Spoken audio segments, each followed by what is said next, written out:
I used to love quiet evenings, the kind where the house hummed with stillness, scented candles flickered from the kitchen counter, and the only sound was the ticking of the clock. But lately, that silence felt more like suffocation.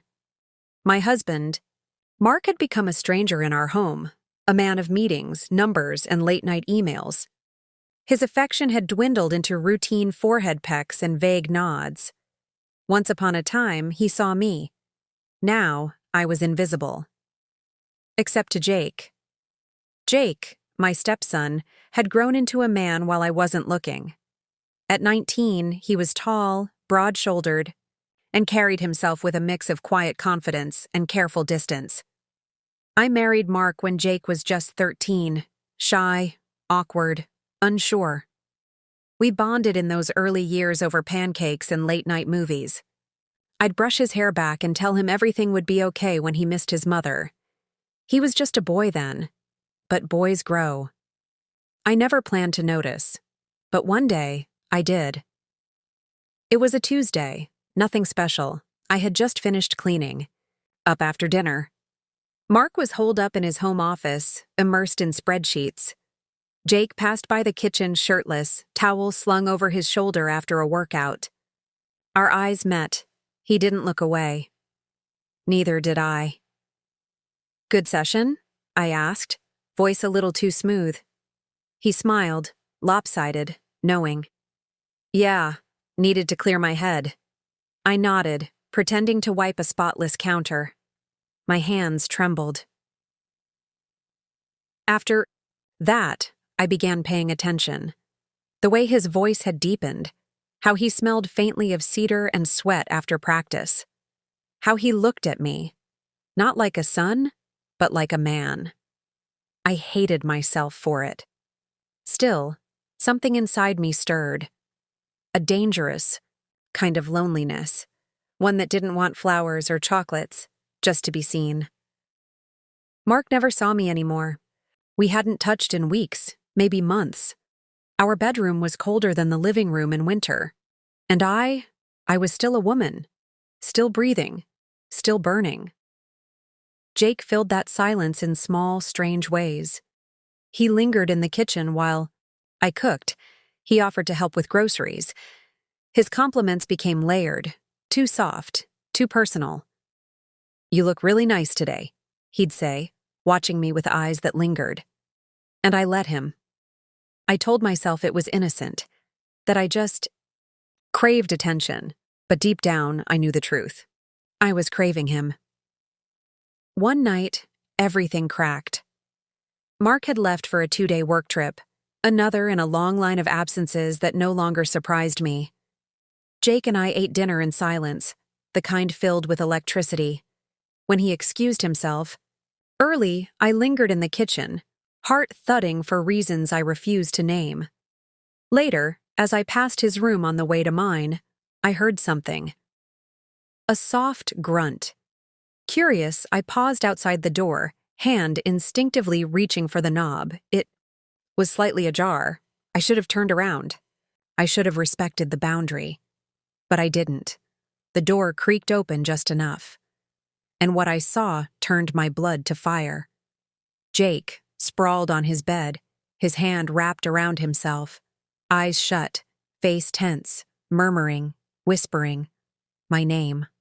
I staggered back, heart hammering like a war drum. I didn't think. I didn't breathe. I just moved, quiet as a ghost, into the bathroom and locked the door. I pressed my palms to the sink, staring at the reflection that greeted me. Who was and what had I become? There was no denying it now. He wanted me. And what terrified me most wasn't his desire. It was mine. I didn't sleep that night. I watched the ceiling, blank and merciless, as shame and hunger warred inside me. Images of what I'd seen played over and over. His breathy voice, that quiet, desperate chant of my name, like a prayer. At sunrise, I stepped out of bed, bones heavy with guilt. But beneath it all, in the quietest corners of my soul, a dangerous question echoed. What if I didn't stop him? What if I didn't want to? Morning came wrapped in guilt. The sunlight spilled across the hardwood floor, indifferent to the chaos inside me. I moved through the kitchen like a ghost, barely tasting the coffee, barely feeling the cup in my hands. Jake entered in silence, wearing an old hoodie and sweatpants. His hair was damp from the shower, clinging to his forehead. He looked at me, and something passed between us, an awareness, raw and unresolved. "Morning," he said. Softly. "Morning," I replied, eyes fixed on the sink. Neither of us spoke about what I'd seen, but we both knew. It lingered like smoke between us, thick and choking. He sat down at the counter, drumming his fingers. I stole a glance at him and immediately looked away. He was too close, too calm. My skin tingled with the memory of last night, his voice, the rhythm of his breath, the undeniable hunger in his tone. I should have left the house. Called a friend, pretended it never happened. But I didn't. Instead, I moved around him, pretending to be busy with breakfast. He watched me, openly, steadily. The tension mounted with each passing second, a weight pressing down on my chest. "Can we talk?" he asked suddenly. My stomach dropped. "About what?" "You know what." I turned to face him, arms crossed tightly. "Jake, what you did last night, what I saw, it was wrong." "I know," he said, voice quiet. "But I couldn't help it. I've been trying to stop thinking about you. I really have." His honesty landed like a blow. There was no malice in his voice, only truth, vulnerability. "Jake, I'm your stepmother." "Not by blood," he said quickly. "And not like a mom either. You've never been that too." "Me." I opened my mouth to protest but found nothing to say. "I see you, Laura," he continued. "Every day. You walk around this house pretending you're fine, pretending Mark still sees you. But he doesn't. I do." I looked away, biting the inside of my cheek. His words stung because they were true. Mark hadn't touched me in months, hadn't noticed a new haircut, a new dress, anything. Jake stood, walking around the counter, until he stood inches from me. "You deserve to feel something," he whispered, "even if just for a moment." His hand brushed mine. I didn't pull away. My mind screamed for control, for logic, for morality. But my body betrayed me, leaning in ever so slightly, drawn to the warmth of his presence. "This can't happen," I said, barely audible. "Then tell me to stop," he said. "And I will." I couldn't. The words lodged in my throat like splinters. Instead, I closed my eyes. And he kissed me. It was tentative at first, testing the edges of a line we'd already crossed in our minds. My lips parted, breath shaky. When I kissed him back, the dam broke. We moved like people starved, touching, grabbing, claiming. His hands explored with reverence and urgency. Mine trembled with shame and need. We ended up in the living room, a flurry of limbs and whispered names. I don't remember how we got there. Only the heat, the scent of skin, the way he said my name like it meant something.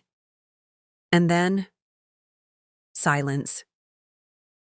Afterwards, I pulled away, wrapping the throw blanket around myself like it could shield me from what we'd done. I couldn't look at him. My heart pounded in my ears. Jake reached for my hand. I flinched. "This was a mistake," I murmured. He looked wounded, but nodded. "I understand." I stood quickly, grabbing my clothes, avoiding his gaze. "I need some air." Outside, the cold bit at my skin. I sat on the porch steps, staring out at the trees. The world looked unchanged, unbothered. But inside me, something had cracked. I had crossed a line that could never be uncrossed. Still, deep in the hollow ache of my chest, I knew the worst. Part wasn't the regret. It was that I didn't regret it enough. The days that followed passed in a strange, brittle silence. Jake and I existed like shadows, haunting the same space, careful never to touch, never to speak beyond pleasantries. Mark returned from his trip 2 days later, whistling through the front door with his usual oblivious cheer. He kissed my cheek without noticing how I stiffened beneath him. The guilt wrapped around my ribs like barbed wire. I couldn't eat. I couldn't sleep. Every moment alone with Mark felt like a performance I didn't audition for, pretending to be the wife he thought he still had. But I wasn't her anymore. Something inside me had shifted, and it wouldn't shift back. Jake avoided me, or maybe I avoided him. Either way, our stolen moment had broken whatever fragile balance once existed between us. At night, I'd hear him moving in his room, pacing, restless. And though I told myself not to, I often stood outside his door, wanting to knock, needing to say something. But I never did.